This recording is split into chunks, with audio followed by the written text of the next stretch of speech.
Quando eu quero procurar um capítulo, né, um livro, quando eu não consigo procurar lá, eu venho aqui, ó.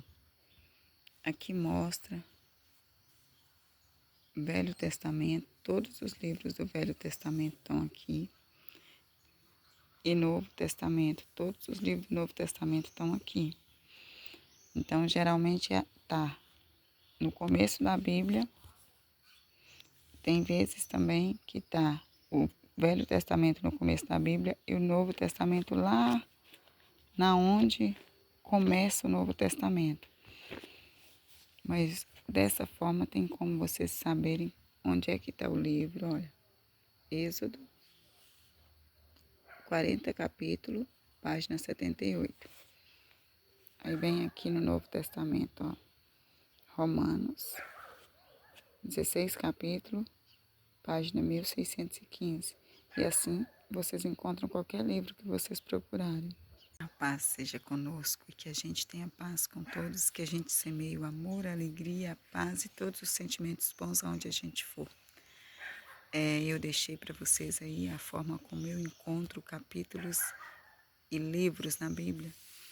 E é bom que vocês exercite isso na sua casa, na igreja onde você vai congregar, porque é bom, é edificante, né, que você saiba onde que estão os livros da Bíblia. E você vai conseguir isso com constância, lendo a Bíblia constantemente. Vamos estudar o capítulo 2 de Atos.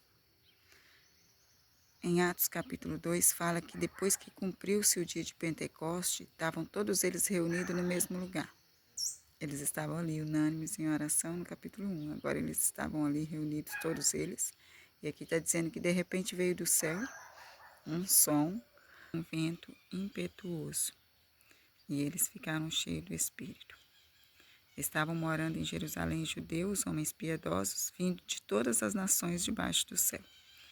Assim, quando se fez ouvir aquela voz, afluiu a multidão que foi tomada de perplexidade, porque cada um os ouvia falar na sua própria língua. Estavam atônitos e se admiravam, dizendo: Vejam, não são galileus todos esses que aí estão falando? Então, como os ouvimos falar, cada um em nossa própria língua materna? Somos partos, medos, elamitas e os naturais da Mesopotâmia, Judeia, Capadócia, Ponto e Ásia, da Frígida, da Panfilha, do Egito e das regiões da Líbia, nas imediações de Cirene, e romanos que aqui residem, tanto judeus como prosélitos, cretenses e árabes, como os ouvimos falar sobre as grandezas de Deus em nossas próprias línguas. Todos atônitos e perplexos perguntavam uns aos outros: o que será isso que quer dizer? Todos ali perceberam que havia algo diferente e que estava acontecendo algo que eles precisavam descobrir o que é que queria dizer aquilo. No 13, outros, porém, zombando, diziam: estão bêbados. Em outra tradução fala: estão cheios de mosto. Mosto é uma bebida fermentada. Então, aqui, como em todos os lugares onde há pregação do Evangelho, onde há a presença do Espírito Santo, a manifestação do Espírito Santo, há dúvidas, né?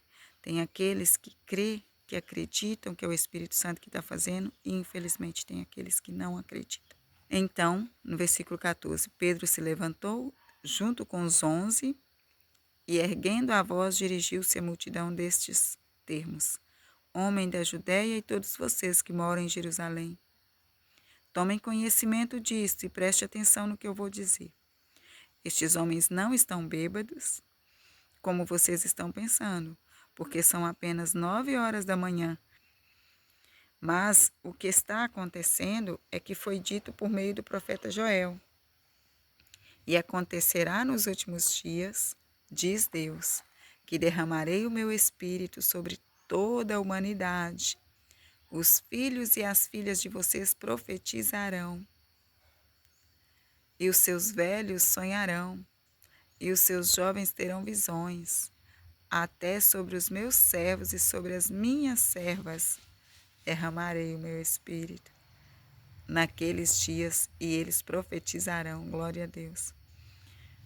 Mostrarei prodígios em cima no céu e sinais embaixo na terra, sangue, fogo e nuvens de fumaça. Versículo 20. O sol se transformará em trevas e a lua em sangue, antes que venha o grande e glorioso dia do Senhor. E acontecerá que todo aquele que invocar o nome do Senhor será salvo. Versículo 21. Memorize esse versículo. É Deus.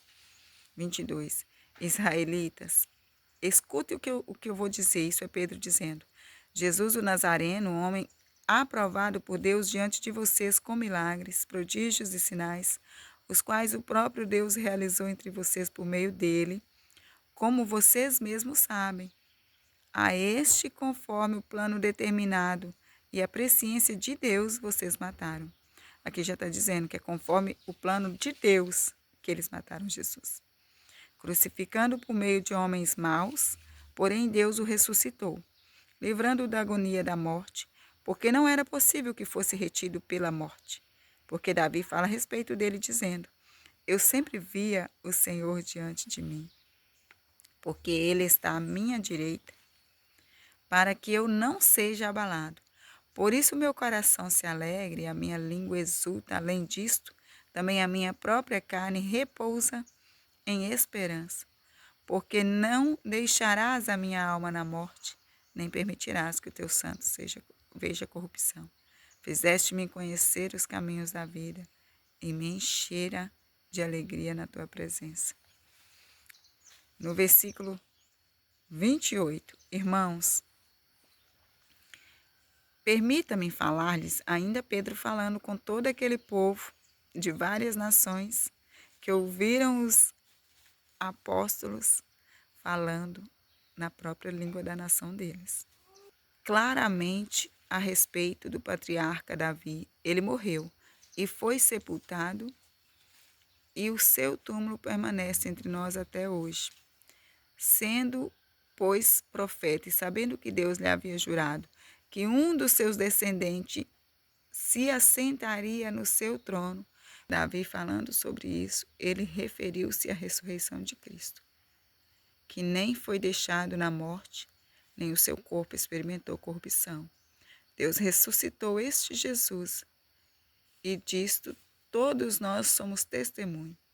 Exaltado, pois, à direita de Deus, tendo recebido do Pai a promessa do Espírito Santo, derramou isto que vocês estão vendo e ouvindo.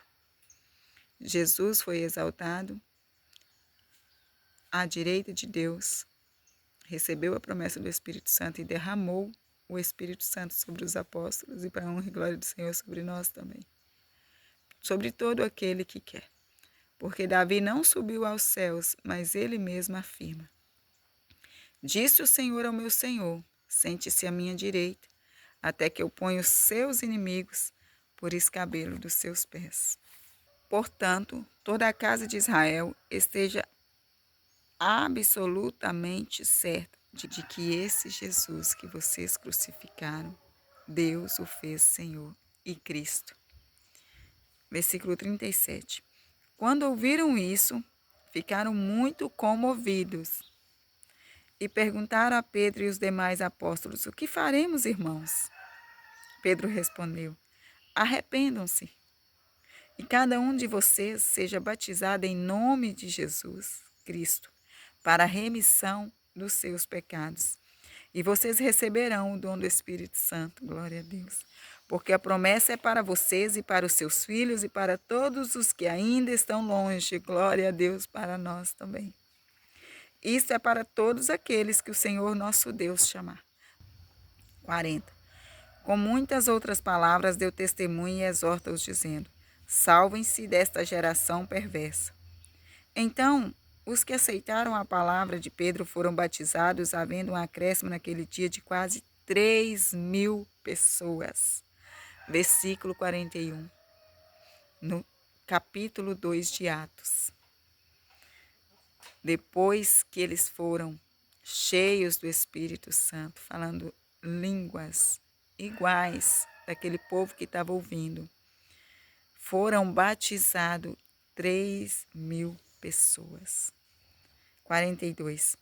E perseveraram na doutrina dos apóstolos e na comunhão, no partir do pão e nas orações.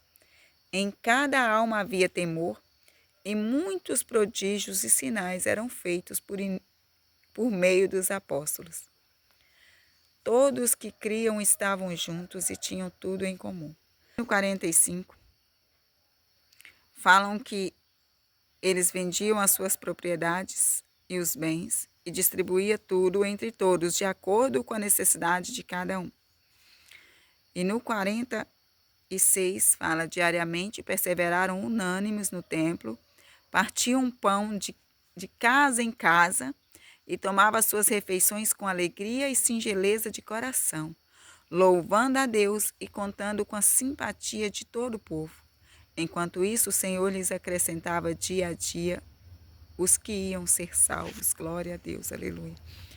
Percebam aqui que havia entre eles um amor um para com o outro e uma responsabilidade de cuidar um do outro. O amor deles não era somente ao Pai, ao Filho e ao Espírito Santo, não. O amor deles era com o próximo. Cada um que se agregavam ali ao grupo, ali naquele momento foram 3.000 pessoas. E eu creio que em todo lugar onde os apóstolos passavam, eles tinham uma responsabilidade de cuidar daquele povo, não somente espiritualmente, mas fisicamente. Então eles também tinham uma responsabilidade entre si de também dar alimento para aquele povo.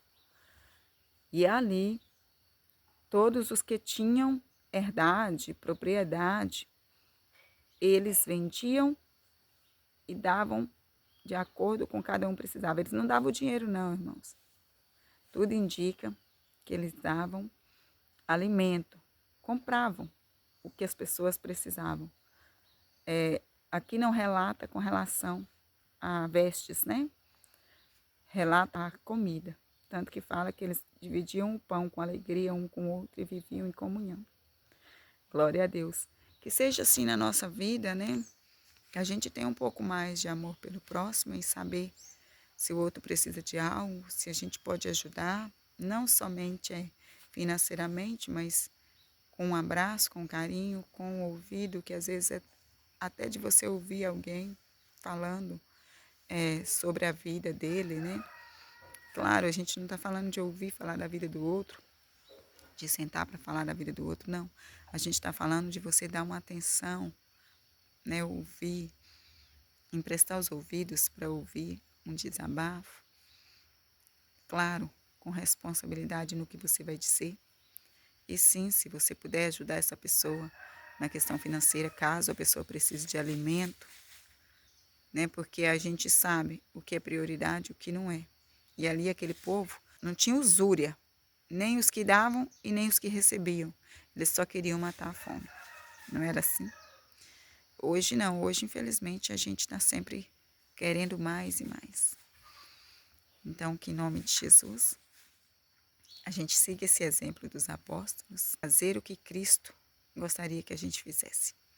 E que a gente entre em comunhão com os irmãos, sim, a contribuir e ajudar no que eles precisam.